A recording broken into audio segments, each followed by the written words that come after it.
So those of you that know me know I never wear heels. And if my dad was here right now, he would be just cringing knowing that I was going to fall on the way up here. So I'm going to stay balanced because we're actually going to talk about this today. So again, I know everybody's said it, but thank you, Maxine, for putting together an event like this. Thanks to each of you for making your way here. You know, that says a lot about you and that you care about your business, right? And that you also care about learning. So you're my kind of people. So I'm going to switch gears a little bit. First of all, I got to tell you that my name is Becky Kuehn, like Peachy. And my daughter Alexis, when she was born, my husband literally wanted to name her Peachy Kuehn. I won. Her name is Alexis, and she's 33 years old, and she told me the other day, well, this was about a couple years ago actually, she said, if I'd been named Peachy, I'd probably be a stripper. So thank goodness I won that one. You've been such good friends all year. You've just been holding, you probably told it. I probably did, but I always say that. It's one of those names, okay? So, and I've been married 40 years, so I've been dealing with that name for 40 years. So I am the founder of Oncology Spa Solutions, and some of the people in this room I have had the pleasure of meeting and working with and having in a class, and it's so wonderful to see your faces here. I love what I do. I love learning myself, okay? So, you know, we always approach things the way, you know, from our own perception, right? So since I love learning so much, I am going to assume that you guys do as well. And you're also going to find out today that I'm a big nerd when it comes to anatomy and physiology. Okay, so we're going to talk a lot about that today because we're going to do some of the science. I love people. In fact, my husband the other day told me that I better stop doing what I do. And I said, what do you mean? He said, when we go to the grocery store, can we just go to the grocery store? Do we have to stop and talk to every old person? Do you have to stop and talk to every kid? And I say, yes, I do. So, you know, maybe if you want to go quick, you're going to have to go by yourself. We can learn so much from both kids and old people, but they seem to be the two groups of people that get ignored. So that's one of my focuses. And I am the ambassador of change. And one of the things we were talking about in this room, first of all, just so you guys know, as a speaker, when you come into a room with this amount of people, you can imagine that there's a little bit of nerves, right, speakers, right? No matter how long you've done it, no matter how big a group you've spoken to before, but there's something about the change that's happening in our industry, and I don't know if you guys are feeling it, but there's much more warmth. I feel like, although I don't know you yet, I know all of you. And I think that we're kind of all on the same page. We're moving forward with similar goals, okay? So that's a little bit about me. So what am I going to share today? Yep, I'm going to talk about some scientific stuff, and I'll tell you why. Because of what I do, I work with doctors, hospitals, cancer centers, and if I went in and said that what we do is going to make your patient feel so much better, well, that's the truth, but it's not what a doctor wants to hear. I have to go back and look at what's called white paper studies and find a study that some doctor did to show this doctor why what we do has value, okay? So I kind of got into that world, but it's okay because I love it. Why and how to implement touch into our treatment rooms, and then how it's going to benefit you as well as your clients and your business. So I'm a big believer in what we do. Do you guys all think that what we do, no matter what aspect we come to aesthetics in, are we making a difference in people's lives? Yes. Okay? On a little scale, on a big scale. And you never know what that impact's going to be until you are with that client, right? So one of the things that I've always said is, you know, Lloyd's of London is probably the only insurance company that would insure these tools right here. But these two hands connected to me with my heart and my intention are the best tools that we have in our treatment room. Now, I'm not going to discount all the wonderful devices we have because we need those too. They have a different purpose.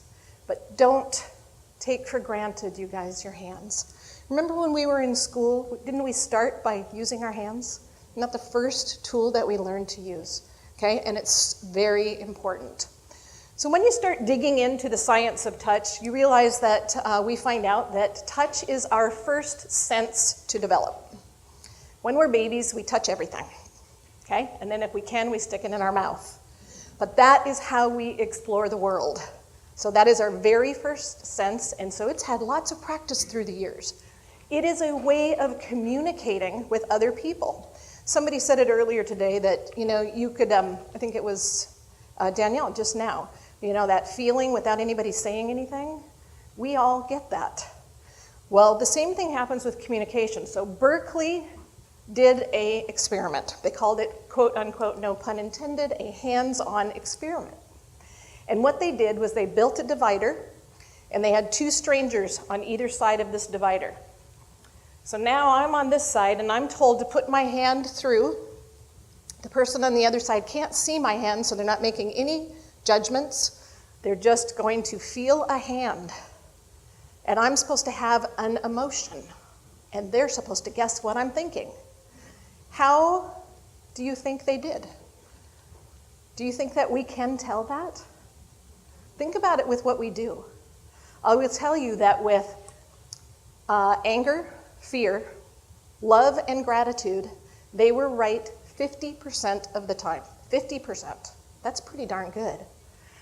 But with compassion, they were right 60% of the time. Imagine that for a minute. I've always said, do you think that your client knows what you're thinking when you touch them? Yes or no?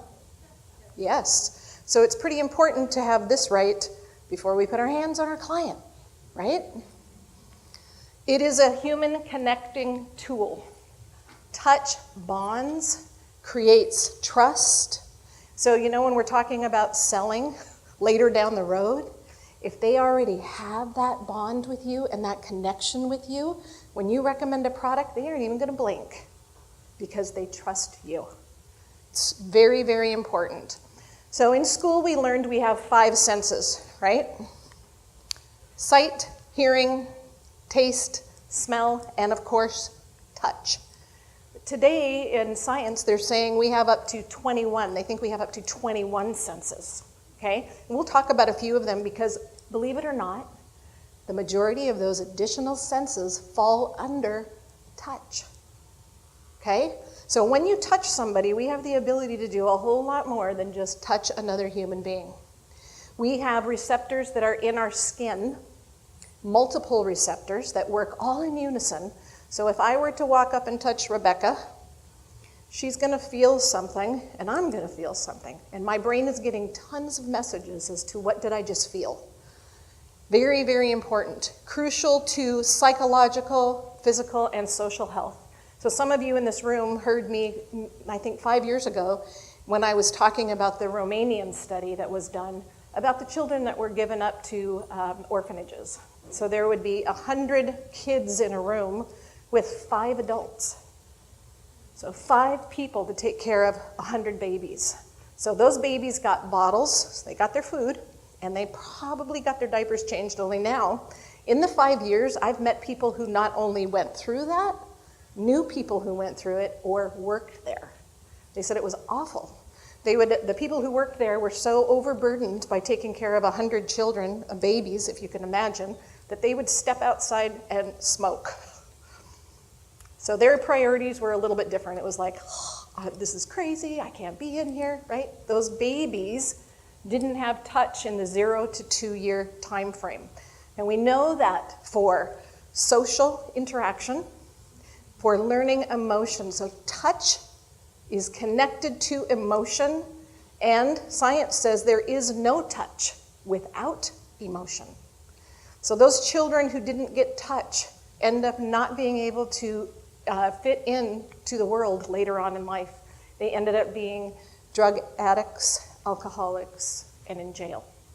And an interesting thing that I've learned since that 5 years ago doing that research is that it impacted men or boy babies more than women.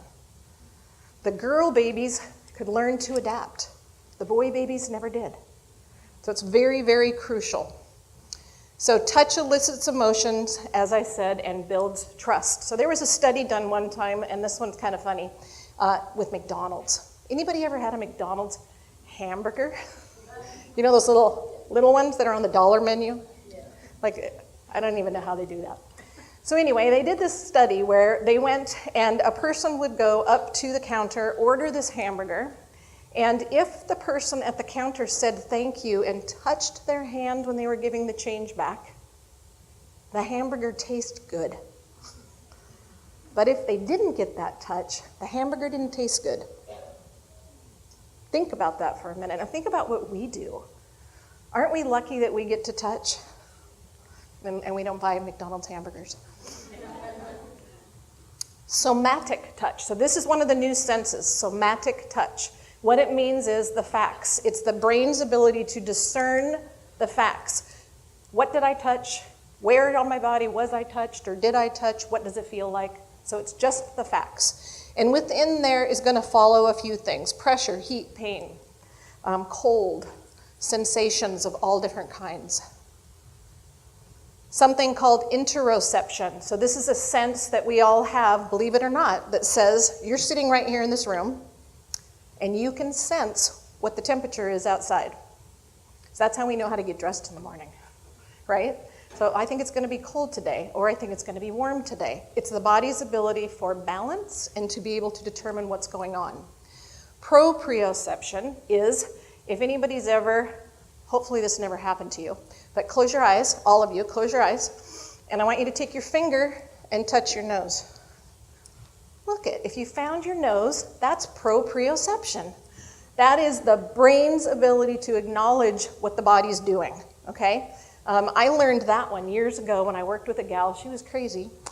She was a makeup artist with me. I thought she was really crazy at the time too. But I was wanting the mirror to put my lip liner on, you know? And she goes, why? It's much better if you don't look. And I went, what? Have any of you ever done it? It's true. The brain and the body, because of proprioception, knows how to find my lip line, and it looks way better when I don't look. Try it sometime. Equilibrioception, that's balance, right? Balance. Am I standing straight? Can I stand straight, right? Now I want all of you to look at that screen and tip your head all the way over to the side. Can you still read it? Yep, that's I can't even say it now, equilibrioception, okay? So that's another sense that we have. Thermoception, again, determining heat and cold when you're out in it. Hopefully we know that one. Electroception, so this one kind of is funny for me. So being able to detect or sense electrical fields. Are any of you that person? There's actually even a name for it. So when I get near the television, it goes all fuzzy. If I go near my husband's computer, he loses internet. Okay, that is electroception. And now they know that that's a real thing, okay? And I've teased about this for years, and maybe someday I'll do it if somebody doesn't jump me on it, but I've always said I'm an esthetician. That means I'm touchy, not techy, right? Touch, not tech. Magnetoreception, again, being able to sense or feel magnetic fields. So if you think about that, when we're talking about some of the equipment, some of you saw me doing the Kanza wand demonstration out there. So Kanza wand is a metal that in the combination of copper, tin, and zinc has a frequency to it, just like everything has a frequency. And I've had that when I'm doing that in class and teaching students how to do that, I've had people look up at me and go, is that electric? Is that plugged in? Some people are very sensitive to that. So that would be magneto or electroception, being able to feel that frequency. So, and if we're that sensitive, I'm sure that our clients are as well. So because it's our primary language of compassion, when somebody is hurting, when somebody is crying, what is our first instinct? Put our hand on them, right? These are the three benefits, so it actually inspires positive thinking. Touch inspires positive thinking. So in the world in which we live today, a lot of people are going through depression. We have a lot of suicide, a lot of over-medicated people on a lot of different levels. Touch is more than likely missing in their life. And if not now, it was probably missing when they were younger. And again, science shows that that's true. Touch boosts the immune system. So it actually increases or can increase white blood cell counts. Kind of important. And it has the ability to lower blood pressure. So you can actually touch someone and calm them down. You ever had that crazy person in your treatment room? And you want them to just get on the bed so you can touch them? Yeah. And they're talking the whole time and they're looking at you and you're just like, close your eyes, just relax. Adina said today, receive, right? You want them to receive what you're going to give them. Yes. So that picture that's over there on that top, to me, kind of it epitomized what the world thinks of touch. Do you know that I put in touch in Norton search? And look at that picture. There is not one picture of all of those things that was a human touching a human. It's a piece of equipment. I think it's a phone or something. I don't know. It's important that we bring this back into the world, again, for communication, for bonding, expanding trust. You know, it is life-giving to touch people. Now, in my realm, I work with people who are at the end of their life a lot of times. And to have somebody who actually touches them, spend some time in the room with them, literally can turn around their health situation. Do you know that I feel really blessed? I had a doctor in the New Jersey class who was a very unique gentleman. So he was a plastic surgeon doing reconstructive surgery for women who've had breast mastectomies and cancer, and other types as well. But he came to my class in New Jersey, and he shared with my class, this is what he said. I wanted to record him. I'm actually going to do that. He said, every one of me needs one of you. He goes, do you know how much quicker my patients heal when they get touched by you? I was like, wow, I had no idea what he was going to say. I didn't pay him. That was the best thing to say. Come to find out, he's like the commissioner on the commission for cancer. So I'm going to utilize that. But what an awesome thing for him to be able to see that. He understands that when we get involved in one of his patients' process, they heal quicker, faster, healthier. Okay? That's how important it is what we do. And guess what? We are licensed to touch.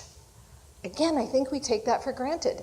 Did you know that there are many professions, including many in the medical world, where they are not licensed to touch? Social workers, for example. How about school teachers? Not only are they not licensed to touch, they're not allowed to touch.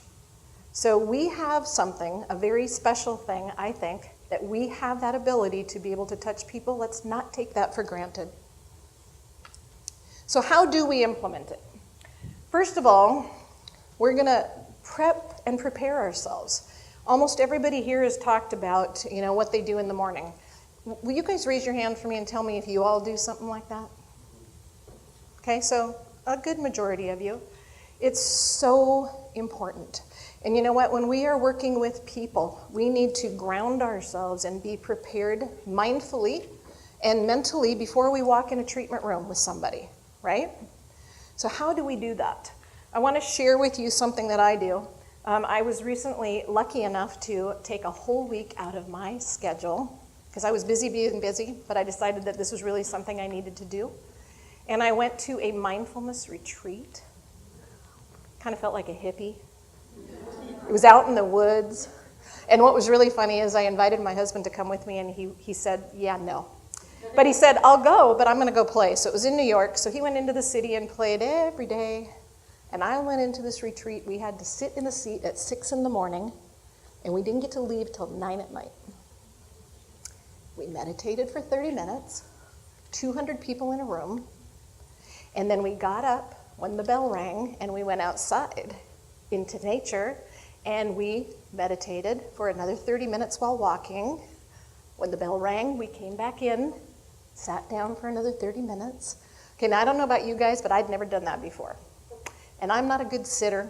I got a lot to do, right? But I was forced to do that. And it was amazing. That's all I'm going to say, amazing. About the third day in, I got it. Took me that long. I'm a slow learner. But I got it. I'm like, oh my gosh, this is so cool. Okay, so how many of you take time to be still every day? Raise your hand, please. Okay, so that can be whatever that means for you. Please do it.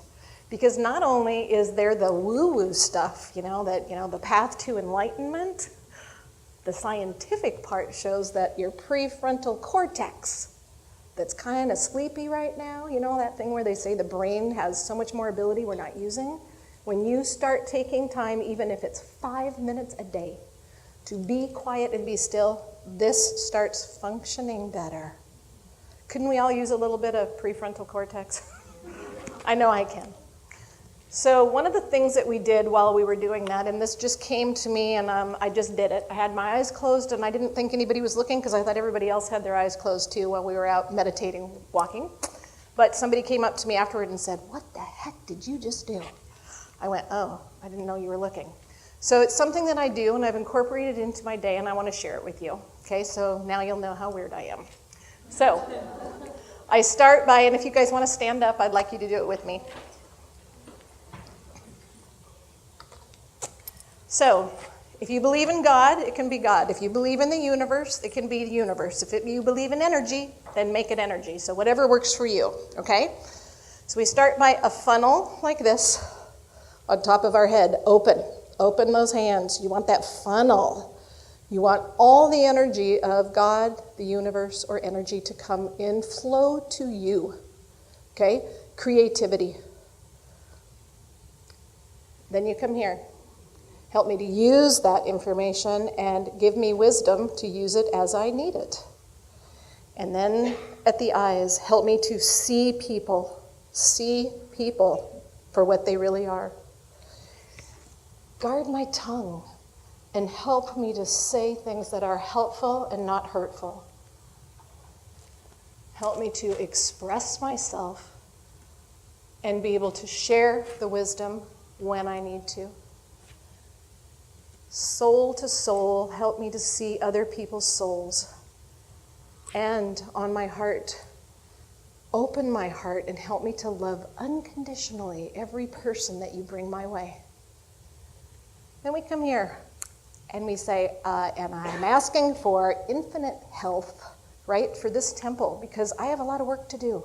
And in order to do the work and to help the people and to make the changes in the world that we need to do, I need to be healthy. And then let me share that with the world. And that is part of my morning ritual. I do that at the end of my meditation.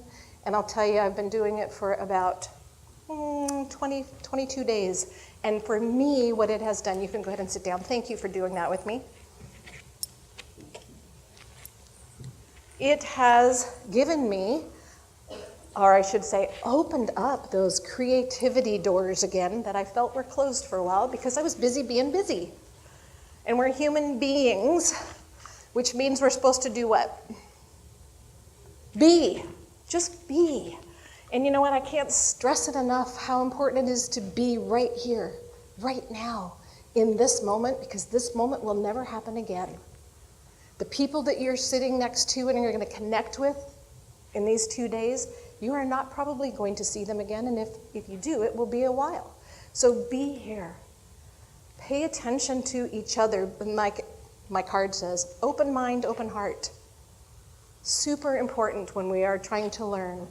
So do something like that first, okay? I'm going to tell you, that's how you implement it into your treatment room. You got to be prepared, because when you start touching people, I've met a couple of people in this room who've shared this with me already, and I'm sure there's many more. How many of you feel like you are empathic or an empath?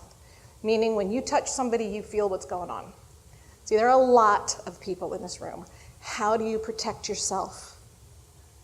Okay, super important. And you do that by being still and preparing yourself before you step in the treatment room, before you touch your client. And then everything that you do on that client, do it slow or slower than you normally do, and do it mindfully. And that means everything. That means your cleanse, right? We're not going to go into SD autopilot and start doing our thing that we know. Everything that we do, we're going to do slow and mindfully. And I'll tell you, I did an experiment with this one time. I decided to do it on a healthy client, just to see. And she was a client of mine that had been my client for 5 years. So if you've had a client for 5 years, you know what kind of lady I'm talking about. When they come in, what do? Talk the whole entire time, fill you in on their life, what's going on, what's happening, and all that. So I said, Susan, I would like to try something different with you today. I want to try something with you that I do with my clients at the cancer center. Would you be willing? She said, sure. So I said, you're not going to talk. I'm not going to talk. She was like, what are we going to do? I said, and you are just going to relax. And when we're done, I want you to tell me what you think. She said, okay. So I started, had her take a big, deep breath, did the same treatment that I would do on her, but without talking, and much slower, with intention, right here in the room as I'm touching her, not thinking, what am I doing for dinner tonight? Did I get tickets for Hawaii, right? Right here, right now, with her. And when we were done, she didn't want to open her eyes, but when she opened her eyes, she goes, okay, don't take this wrong, because I've always loved everything that you've ever done. She goes, but I never want to have that kind of treatment again. So I'm telling you, if you can make that one little adjustment, your clients are going to love you, okay? The cleanse, the massage, application of every product, do it slow. Make it a ritual. You are doing something for them, honoring them while they're laying right there on your table. You know, I say it's an honor and a blessing to have somebody come in, spend not only the time with me, think about this, the time and the money that they spend with you guys. So that's my way of honoring them and really giving them a nice treatment. It's going to benefit our clients, as I just shared. Your healthy clients are going to love it. A cancer patient or somebody who is ill is really going to appreciate it because they've got chaos in their head. They can't even think. By you being calm and slow, you'll bring them to that point as well, and it's very important. Caregivers and medical staff, these guys work hard, you guys. A caregiver is on 24/7, and if any of you have ever cared for somebody as they're going through cancer, you know, you don't even sleep with both eyes closed. You're worried, you're thinking. So that person, can you imagine how much they would appreciate having that kind of a treatment? And kids, you know what? Kids get cancer or get sick as well. Kids have skin, and kids really love that kind of attention too. The benefits to you and your business. So if you are truly connecting with this client, I say there are a couple of things that happen. 3 R's. One is they are going to relax. Number 2, they are going to refer the heck out of you. They're going to tell everybody about you. And the other one is rebooking. Something that we've noticed in class in the last couple of years, that the students who actually really implement this into their treatment room call me and email me and say, oh, MG, they're making an appointment before they even leave. I go, well, didn't that happen before? No. Awesome. Okay? And that's going to help business. Those of you who've heard me before, I always honor Jayton, so my story and why I do what I do. So I was a cancer survivor. I had cancer when I was 18 years old. And for me, that was a pretty scary journey because I was just a newlywed. I had only been married less than a week when I got that diagnosis. And I was told, at the same time I was told I had cancer, I was told, oh, and by the way, you'll never have kids. What? For me, my whole life, I used to play with dolls probably till I was 12 because I wanted to be a mom that much. And I wasn't going to accept that answer. I was going to make sure I could do whatever I had to not go that way. And I ended up with, just so you know, 3 healthy kids. Of course, I used to threaten them within an inch of their life, say, you're a miracle. You better behave. Miracles don't act like that. They were like... So I always knew at some point that I was going to be able to give back, and I wasn't quite sure how. I was in beauty school at the time, because back then we had beauty school. We didn't have aesthetic school and hair and nail. It was all one. It was 2,000 hours. And I remember being in the hospital and seeing what happened when your hair comes out in clumps. Nobody seemed to care. Nobody seemed to have anything to help you with that. It was just like, yeah, that's part of the process. So that was 40 years ago, guys. And do you know that today, in some places still in the US, that's the answer they're still given. That's my passion. That's why I want an oncology trained esthetician in every cancer center or close to every cancer center or hospital in the US, because to me, nobody should have to be told that answer. I've heard them say that the doctors say to them, deal with it. They've got big red patches. They have no quality of life. They can't go to work. People stare at them. They don't have a wig. They don't have hair. What do you do? And I'll just tell you, there's so many things that we as estheticians can do to change that, and very easily, that became my mission. So then I started working in a local cancer center. So that got, one of my friends said, hey, Becky, I have a friend named Jayton. Would you go see him? So the funny part about this is I did not do house calls, and this was a man, right? But I said yes. So as I'm in the car that day with my little packed goodies, body lotion, and who knows what I was gonna need, right? In my car, I'm thinking, what am I doing? I don't make house calls, and this is a guy. Is he even gonna care about his skin? But I thought, you know what? I said yes, I'm gonna show up, and we'll just see what happens. I'll be honest with you, he was the first man that I'd had with cancer. So I got there, I was ushered into their beautiful home. He was sitting, little bald, skinny man, smiling like that in the middle of his living room, and I went over, introduced myself, sat down, and started talking to him. So, Jayton, tell me what's going on with you. That was a loaded question. I'm not sure I would ask that question now, but remember I was new. So I asked, and he told me.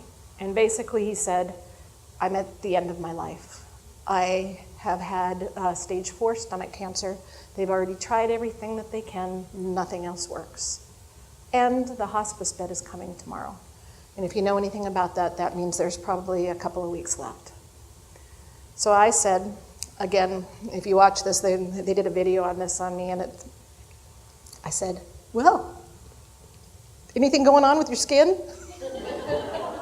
Again, oh my gosh, I can't believe I asked that, right? But I am an esthetician, and I mean, he just told me he's at the end of his life, and I just asked him if there's any issues with his skin. But as it turned out, it was a good thing, because he said yes, right away. Put both hands out, said my skin is super dry. So I grabbed that body lotion, and I just started putting it on his hands and arms, and just giving him a little massage, and his wife was sitting right next to him on that little chair, and I invited them to, if they could come to the hospital, or if they would like me to come back, I would come back. And then I got up to leave. And so I said, you know, it's nice meeting you. And I stuck my hand out, and he took it and kissed it and held it to his face. And he said, you have no idea what you just did for me. I have thirsted, guys, thirsted for touch like that. I had to think about that for a minute, because I didn't think I did anything special. And that's when, for me, I realized what we do is such a gift. Don't take it for granted. I said, you're welcome, trying not to cry, gathered up my stuff, ran out, ran down the stairs, got in my car, closed the door, and burst into tears. But for me, that was my what moment, okay? What was I created to do? And I knew in that moment that that was for me. And I have been doing this for, been working 10 years with cancer patients, 7 years teaching. And I am not bored. I am not done. I have so much more to do. And I'm super excited to be here and be able to share this with you guys. So thank you so much.